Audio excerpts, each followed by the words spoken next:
le plus grand ennemi de l'homme, c'est pas le péché, c'est pas le diable, c'est l'ignorance. Et pour chasser l'ignorance, il faut que la lumière soit. Église évangélique Grâce Académie. Une église, une vision, un ministère évangélique. Une ambassade du royaume de Dieu, un peuple d'adorateurs, une église sans cloison, une voix prophétique, une vision pour sa génération. Nous prêchons et vivons l'évangile du royaume. Grâce Académie.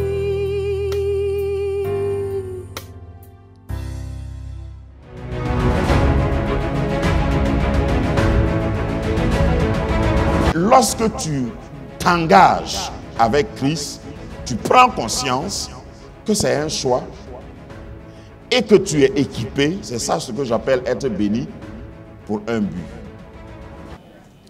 Il est présent et c'est sa présence, c'est sa parole qui change tout dans nos vies. Et si nous sommes là en sa présence, il faut qu'il nous parle et quand il parle, il change le cours des événements. Il transforme ce qui n'est pas bien en bien, le mal en bien, je veux dire, et il chasse l'obscurité. La première fois que Dieu a parlé dans l'univers, la lumière a apparu.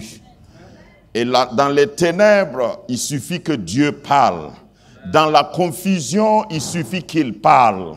Dans le chaos, il suffit qu'il parle. Et quand il parle, l'ordre s'établit. Les choses prennent place. Vous savez, les ténèbres vous empêchent de voir ce qui existe. C'est pas quand Dieu a parlé que les choses sont venues. Quand il a parlé, il a mis d'abord la lumière, et sans lumière, il n'y a pas d'ordre. L'absence de lumière amène le désordre. Et ce matin, quelle que soit ta position, quel que soit ce qui t'a poursuivi, je suis là pour t'annoncer que Dieu parle et il mettra de l'ordre. Il mettra de l'ordre. Amen. Ce matin, je suis venu ici tôt prier et Dieu m'a dit qu'il y a quelqu'un ici, je préfère livrer ce message avant la prédication, à qui Dieu dit extension de vie. Extension de vie. Il y a quelqu'un qui ne devait pas voir 2021. Mais ce décret diabolique est révoqué sur ta vie. Extension de vie. J'ai vu 2 roues. En image, j'ai vu 2 roues, pas roues de moto, hein, roues des pneus de voiture sur le goudron. Et j'ai entendu cette voix, extension de vie. Quel que soit ce que l'ennemi avait prévu, quel que soit son décret de malheur, je déclare par l'autorité de la parole de Dieu que Dieu change. Il change le cours, il change ce décret maléfique, il abroge. Je pose un droit de veto par le sang de Jésus sur ce que lui, il avait décrété. Sur ta vie, je vois la lumière. Sur ta vie, je vois la grâce de Dieu. Tu ne mourras pas, mais tu vivras pour déclarer les merveilles de l'Éternel. 2021 te verra. Et les années qui viennent après 2021 te verront. Et tu accompliras ta destinée. Reçois cette grâce. Extension de vie. C'est comme une prolongation.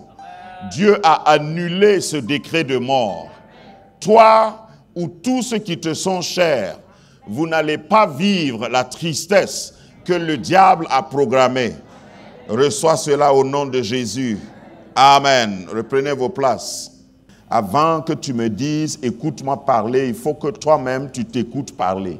Avant que tu puisses donner des leçons aux autres, il faut que toi-même tu sois un modèle. C'est tout ce qui nous manque. Même dans l'église, c'est ce qui nous manque. Avant que le pasteur ne prêche, lui-même, il doit être un message. Avant que papa ne crie sur les enfants, Papa doit être un modèle pour les enfants. Avant que maman ne crie et ne gifle, je n'ai pas dit maman doit se gifler d'abord. Maman doit être un modèle. Tant qu'on ne va pas revenir à ces basics, à ces ABC, on ne pourra jamais prétendre. Parce que c'est très facile de bien jouer au ballon quand tu es dans les gradins. Quand tu regardes les autres jouer, tu vois leurs erreurs, tu vois tout. Se gouverner pour gouverner. Amen. Peut-être que tu crois que je parle à eux, je parle à toi. Se gouverner pour gouverner. Amen. Puisque je sais que peut-être que tu seras candidat l'année prochaine, enfin, dans 5 ans. Donc, il faut apprendre à te gouverner d'abord. Amen. Et celui qui peut nous aider à nous gouverner, c'est le Saint-Esprit. Voyez-vous, l'Église est gouvernée par le Saint-Esprit. C'est le Saint-Esprit qui conduit nos pas, qui nous guide, qui nous montre le chemin et la voie. Que le Seigneur bénisse l'Afrique, que le Seigneur donne des serviteurs et des servantes fidèles à l'Afrique. Quand je dis l'Afrique, je peux mettre des noms de pays, mais je crois que c'est un besoin général. Que le Seigneur nous aide. De mon vivant, j'insisterai sur cette mission, ce sacerdoce que Dieu m'a confié. Je suis convaincu de cela. Être chrétien ne consiste pas seulement à venir fermer les yeux à l'église chaque dimanche, prier et puis partir. Non, il faut que nous puissions impacter notre monde. Il ne faut pas faire comme Jonas. Vous êtes dans le bateau est en train de couler et puis toi tu es en bas en train de dormir. Jonas, lève-toi, réveille-toi, implique-toi. Amen. Mais ça, ce n'était pas mon message. Comme je vous aime, j'avais prévu un bonus pour chacun de vous. Mon message ce matin ne sera pas du tout loin de ce que je viens de dire. Il est intitulé « Choisi et béni pour un but ». Choisi et béni pour un but. Qui sent qu'on parle de lui dans ce thème? Je suis choisi, je suis béni pour un but. On donne des thèmes souvent à des discours ou à des messages simplement pour capter ton attention, pour focaliser ton attention. Et dans ce message, l'attention doit être focalisée, ton attention doit être focalisée sur le fait que tu n'es pas là où tu es pour rien. Et tu n'es pas ce que tu es pour rien. Et s'il y a quelqu'un, s'il y a un chef d'orchestre derrière la scène qui a tout planifié intentionnellement, ce n'est pas pour rien. Et nous croyons en un Dieu qui n'est pas absent de l'histoire. Nous croyons en un Dieu qui n'a pas démissionné. Nous croyons en un Dieu qui est toujours le maître de l'univers, qui est le directeur général, le PDG de ma vie, celui qui décide, celui qui orchestre, celui qui donne les saisons, qui les commence et qui les finit. Donc Dieu ne t'a pas choisi, Dieu ne t'a pas béni pour rien. Amen. Si tu es prêt, nous allons aller à la Bible et nous sommes dans Genèse chapitre 13. Genèse chapitre 13. J'ai l'habitude de dire que souvent, il y en a qui qualifient le message, s'il est bon, par la référence qu'on donne. Et comme j'ai voulu que ton attention soit captée, je ne suis pas allé trop loin. Genèse, premier livre de la Bible. Maintenant, si tu ne peux pas trouver Genèse, tu as besoin de prière. Genèse, chapitre 13. Nous lisons. L'Éternel dit à Abraham si vous voulez, après que Lot fut séparé de lui, lève les yeux et du lieu où tu es, regarde vers le nord et le midi, vers l'Orient et l'Occident. Car tout le pays, tout le pays que tu vois, je le donnerai à ta postérité pour toujours.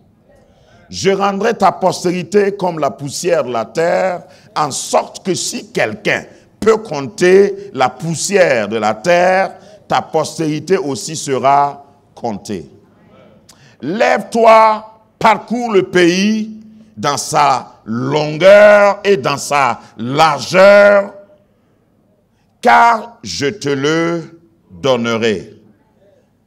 Abraham leva ses tentes et vint habiter parmi les chaînes de Mamré qui sont près d'Hébron.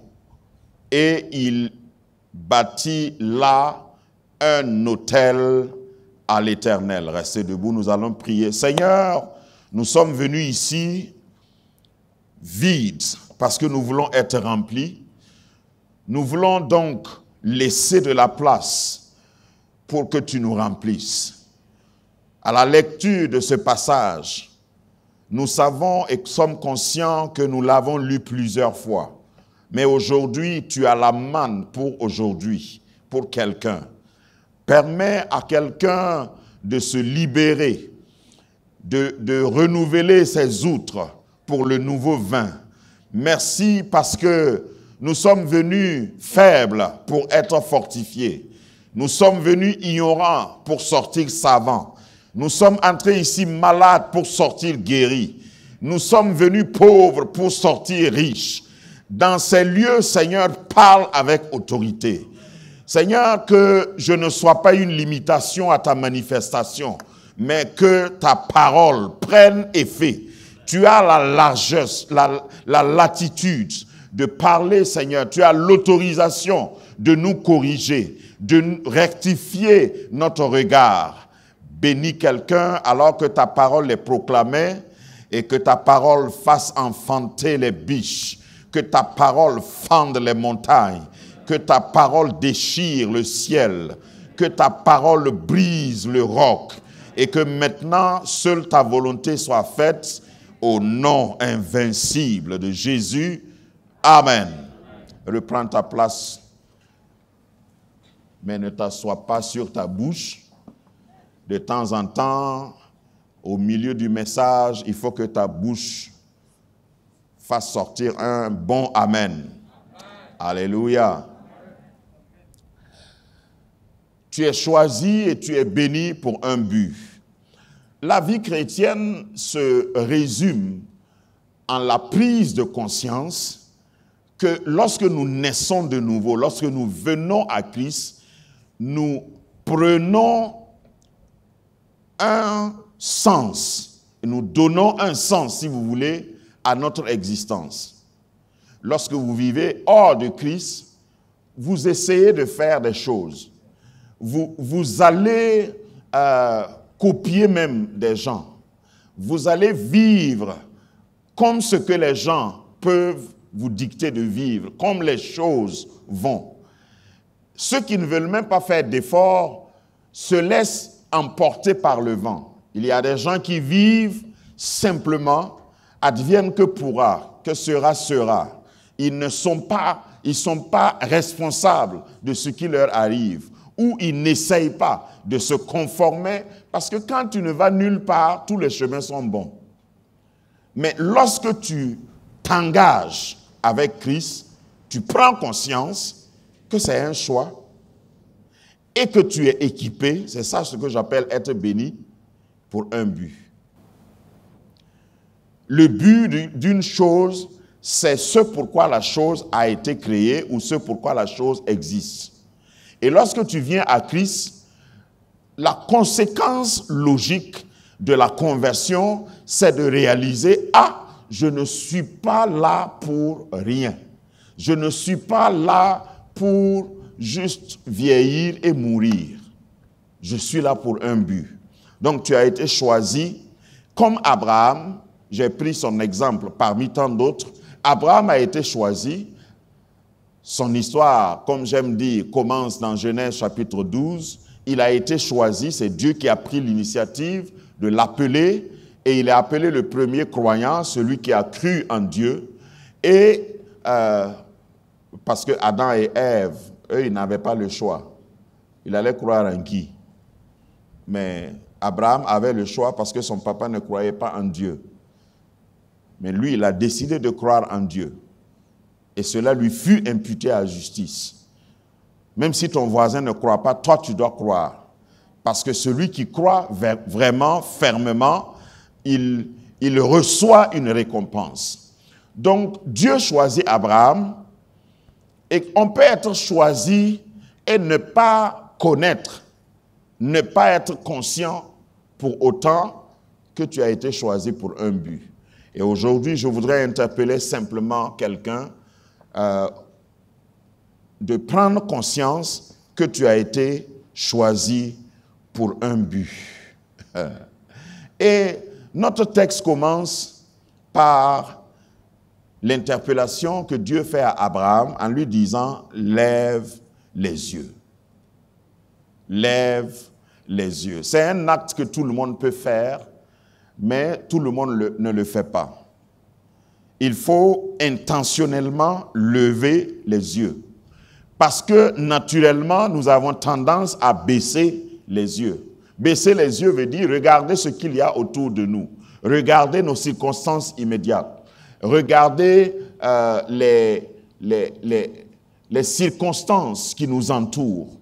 Regarder même le chaos qui nous entoure. Mais généralement, quand tu ne lèves pas les yeux, tu ne peux pas avoir de l'espoir.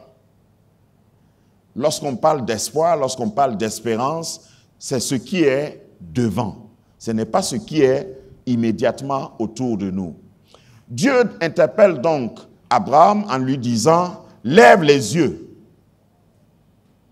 Lever les yeux implique que de là où tu es, tu puisses regarder ailleurs, pas à côté de toi.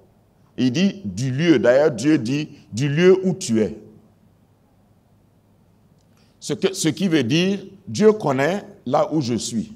Peut-être que je vais appliquer ça à moi-même. Parce que comme je n'entends pas d'amen, je vais appliquer ça à moi-même. Dieu sait où je suis actuellement. Maintenant, il me dit, de là où tu es là, je connais ton adresse, je connais ta situation, je connais ce que tu vis, mais là même, reste là et lève les yeux. Oh, ça, c'est un espoir, ça, c'est une grande espérance pour quelqu'un, parce que non, si tu attends de changer d'endroit avant d'avoir de l'espoir, peut-être que ça n'arrivera pas. Il y a certains, malgré leur bonne volonté, ils ne peuvent pas changer d'adresse. Tu ne peux pas changer les circonstances. Mais Dieu vient ce matin par ma voix te dire de là même où tu es, dans ta situation actuelle là, lève les yeux. Parce qu'il y a une promesse, si tu peux lever les yeux. Il y a un avenir, si seulement et si seulement tu peux lever les yeux. Et regarde à gauche, à droite, regarde devant, regarde derrière. C'est-à-dire que l'espérance que Dieu veut donner est sans limite et sans condition. C'est ce que ça veut dire, regarde vers le nord et le midi, regarde vers l'Orient et l'Occident. Où que tu tournes, quel que soit ce qui va arriver, il y a de l'espoir pour toi. Lève les yeux. Pour rendre ça plus pratique, plus concret, lever les yeux peut correspondre à une situation que tu vis actuellement. Et je l'ai senti en préparant le message, que quelqu'un, en regardant sa situation actuelle, en regardant même l'heure qu'il fait, en regardant le calendrier et son âge, comparé à son âge, la personne se dit, il n'y a plus d'espoir. Je vais me contenter de voir les jours couler comme ça, et puis, bon, je vais devenir spectateur de la vie. Il y a des gens qui ont démissionné, au lieu d'être acteurs, ils sont spectateurs. Ils regardent les choses passer. Ils regardent la vie couler devant eux. Ils pensent qu'ils doivent juste attendre patiemment la fin des choses. Je suis venu ici ce matin pour quelqu'un comme cette personne que je décris, et pour quelqu'un qui m'écoute de l'autre côté, pour dire que Dieu dit, par cette voie, par le message qu'il a donné à Abraham, que ce n'est pas fini. Ce n'est pas fini. Tu es au 11e mois, mais ce n'est pas fini. Tu es au crépuscule de ta vie, mais ce n'est pas fini. Les circonstances qui t'environnent veulent t'imposer silence, mais ce n'est pas fini. Regarde, j'ai prêché une autre fois, je disais, tant que tu peux parler, il faut parler. Tant que tu as encore la voix, il faut parler. Parce que si tu te tais, si tu regardes les circonstances, l'inspiration qui te vient tout de suite, c'est de te taire. C'est de ne plus prendre de risques. C'est de croiser les bras. Mais Dieu dit à Abraham, et le temps me manque pour rentrer dans le contexte de Genèse chapitre 13, c'est-à-dire un chapitre après son appel.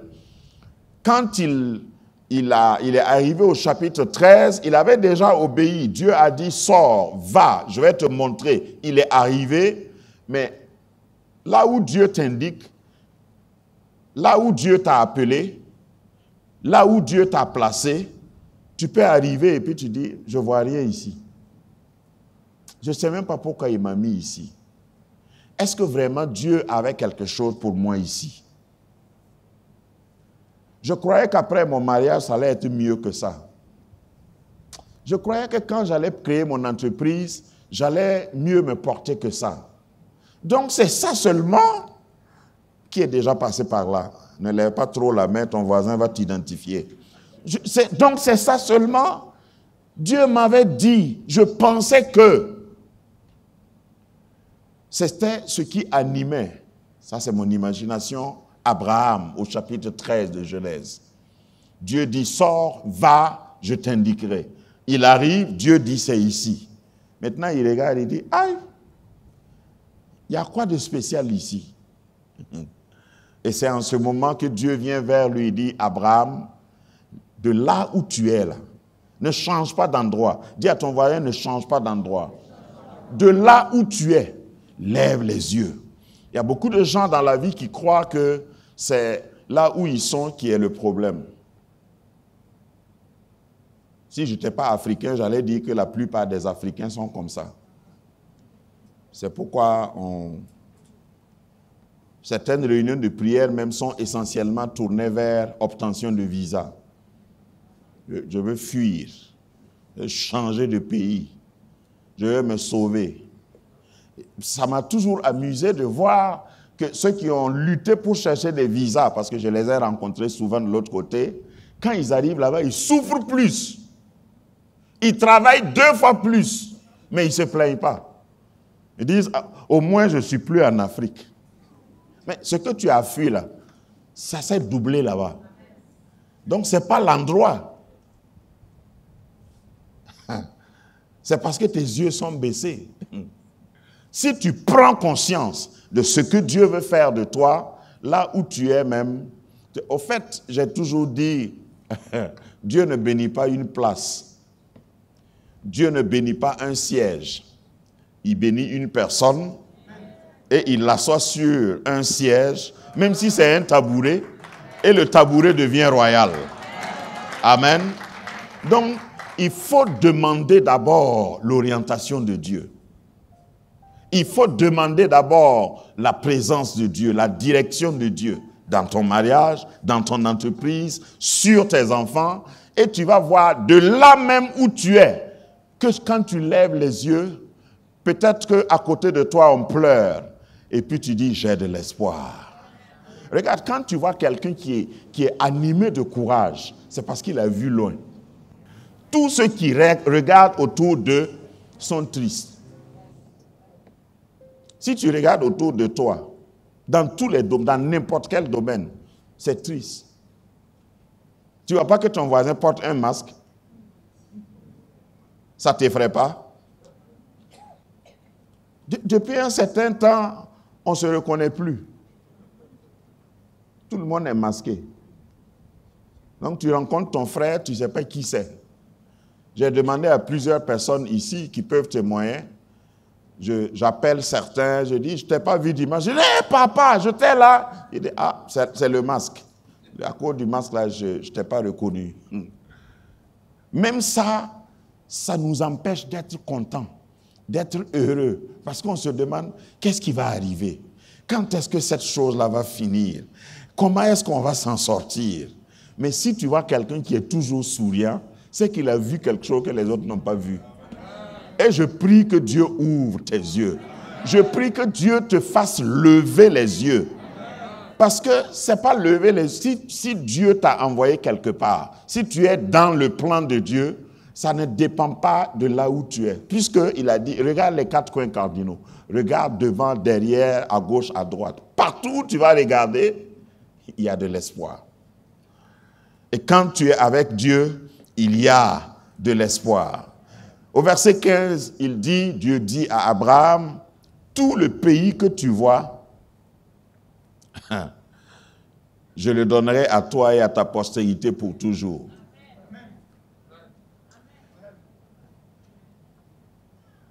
Si je voulais m'attarder sur le verset 15, je pouvais te dire, est-ce que tu connais les dimensions, c'est-à-dire les limites?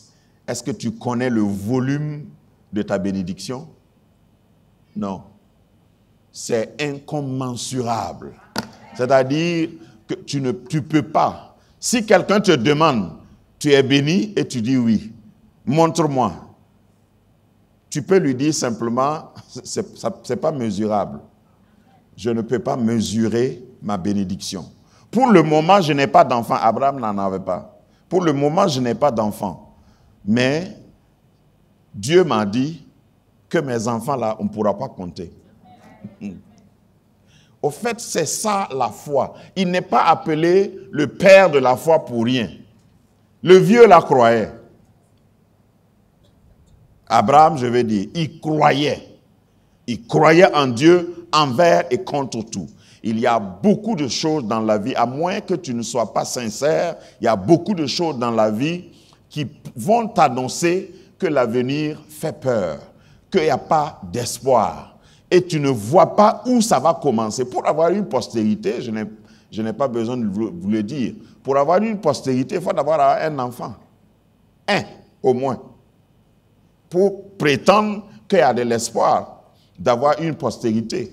Mais quelqu'un qui n'a pas d'enfant, qui est sans enfant, et Dieu lui dit, ta postérité. Il parle de la possession de la postérité, alors que lui, il n'a même pas d'enfant.